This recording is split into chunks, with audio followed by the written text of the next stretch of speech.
Supreme court ने मध्य प्रदेश हुकूमत को हिदायत दी है कि वो रियासती वज़ीर विजय शाह के खिलाफ फौजदारी मुकदमा चलाने की मंजूरी पर 2 हफ्तों के अंदर फैसला करे। ये मामला वज़ीर की जानिब से भारतीय फ़ौज की सीनियर अफसर कर्नल सोफिया कुरैशी के खिलाफ दिए गए काबिल एतराज़ बयान से मुताल्लिक़ है। Chief justice Suryakant, justice Dipankar Datta और जस्टिस जॉय माल्या बागची पर मुश्तमिल बेंच ने समाअत के दौरान कहा कि अदालत की मुकर्रर करदा स्पेशल इन्वेस्टिगेशन टीम अपनी तहक़ीक़ात मुकम्मल कर चुकी है और रिपोर्ट जमा करा दी गई है। इसके बावजूद रियासती हुकूमत ने अब तक इस्तिग़ासा की मंजूरी पर कोई फ़ैसला नहीं किया है।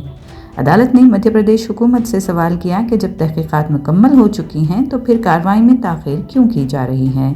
बेंच ने वाज़ेह किया कि कानून के तहत किसी अवामी ओहदे पर फाइज शख्स के खिलाफ मुकदमा चलाने के लिए सरकारी मंजूरी लाजमी है और इसमें गैर ज़रूरी ताख़ीर इंसाफ में ताख़ीर है। समाअत के दौरान वज़ीर विजय शाह के वकील ने कहा कि उनके मुवक्किल ने अपने बयान पर माज़रत कर ली है और तफ्तीश में मुकम्मल ताउन किया है, लेकिन अदालत ने कहा कि महज माज़रत से कानूनी ज़िम्मेदारी ख़त्म नहीं होती और इस पहलू का जायज़ा हुकूमत को कानून के मुताबिक लेना होगा।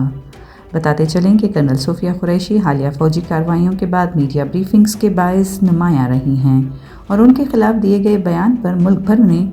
शदीद रद्द अमल देखने में आया था।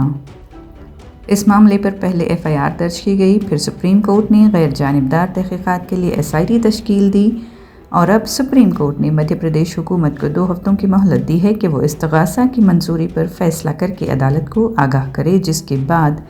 इस मामले में अगला कानूनी मरहला तय किया जाएगा।